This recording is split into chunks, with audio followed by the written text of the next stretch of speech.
आइए कल इवनिंग की ओपीडी का एक और केस डिस्कस करते हैं। She was a young female 35 प्लस। She was weighing 107 kg of her body weight. इसके अलावा एंडोमेट्रियोसिस, पीसीओएस, पीरियड्स की disturbance, pre diabetic. She was suffering from thyroid also, stress, lack of sleep. मतलब इतनी लंबी list है प्रॉब्लम्स की कि आप इमेजिन नहीं कर सकते। और इतना दुख लगता है इतने यंग बच्चों को इस हालत में देख करके। और शी वॉज मैरिड और उन्होंने बताया कि मैं 2 बार मैं आईवीएफ के लिए भी ट्राई कर चुकी हूँ और दोनों बार मेरे आईवीएफ फेल हो गए हैं। और आईवीएफ से मैं इतनी मेंटली और फिजिकली इतनी टॉर्चर हुई हूँ कि अब मेरी हिम्मत नहीं है एक और ट्रायल लेने की आईवीएफ का। मैं चाहती हूँ कि किसी तरह आप पहले मेरे शरीर को ठीक करें और उसके बाद मैं सोचूंगी कि मुझे प्लान करना भी है प्रेगनेंसी के लिए या नहीं। दोनों ट्यूब्स उन्होंने बताया कि क्योंकि बार बार फ्लूइड जो है वो फेलोपियन ट्यूब्स में फ्लूइड था, तो बार बार वो फ्लूइड पेल्विक कैविटी में जा रहा था। तो अब डॉक्टर्स ने उनकी जो दोनों फेलोपियन ट्यूब्स हैं वो भी क्लिप कर दी हैं, यानी दोनों तरफ से बांध दी हैं। नेचुरली तो कंसीव कर नहीं पाएंगे। तो अब ये है कि किसी तरह से पहले मेरा शरीर ठीक हो जाए और उसके बाद मैं देखूंगी कि मुझे कंसीव करना है या नहीं, otherwise I will go for adoption. देखने वाली बात ये है कि इस तरह इतनी सारी प्रॉब्लम्स एक साथ कैसे हो गई। उन्होंने बताया कि उनकी फैमिली लाइफ जो है, उनकी पर्सनल लाइफ जो है वो भी बहुत ही स्ट्रेसफुल है। जैसे ही she was suffering from hypertension also, BP की मेडिसिन भी चलती हैं। उन्होंने बताया कि जैसे ही मुझे स्ट्रेस होता है वैसे ही फिर मुझसे ज्यादा खाया जाता है, ओवर ईटिंग होती है, डेफिनेटली वेट के ऊपर उससे फर्क पड़ता है। एंडोमेट्रोसिस के लिए भी 2 बार 3 बार सर्जरी हो चुके हैं।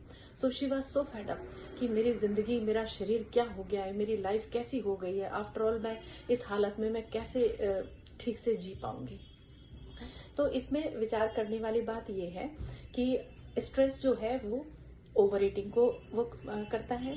ओवर ईटिंग जो है वो ओबेसिटी को क्रिएट करती है। स्ट्रेस भी सीधा सीधा ओबेसिटी के साथ जुड़ा हुआ है। आपका हार्मोनल इम्बैलेंस भी आपको वेट गेन करने में हेल्प करता है। थायराइड की वजह से भी बॉडी में टेंडेंसी होती है वेट गेन करने की।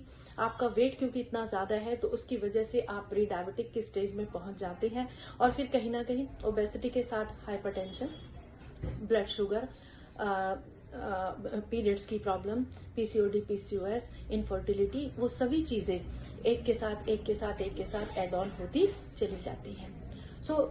हमने उनको काफी देर तक उनकी काउंसलिंग की, उनके स्ट्रेस लेवल को काफी मैनेज करने की भी कोशिश करी। मैंने उनको सलाह दी कि देखिए स्ट्रेस सभी की लाइफ में होता है और हो सकता है, तो आप कोशिश करो उसको अवॉइड करने की।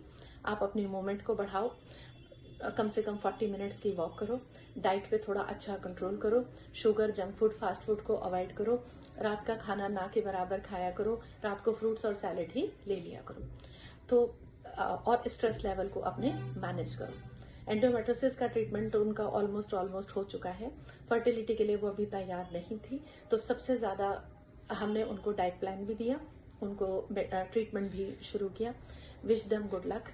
लेकिन उसी के साथ साथ मैं ये भी कहना चाहती हूँ कि इतना भी स्ट्रेस ना लिया जाए और इतने भी हार्मोनल ट्रीटमेंट ना लिए जाएं जो आपके शरीर की ये हालत कर दें कि अब 107 से 70 किलो लाने के लिए हमें कम से कम 35 से 37 किलो वजन कम करना पड़ेगा, तब तो वो 70 kg वेट पर आ पाएंगी। और उसमें बहुत सारे एफर्ट्स लगते हैं शरीर को इतने ओवरवेट से लेकर के नॉर्मल उसमें लाने के लिए।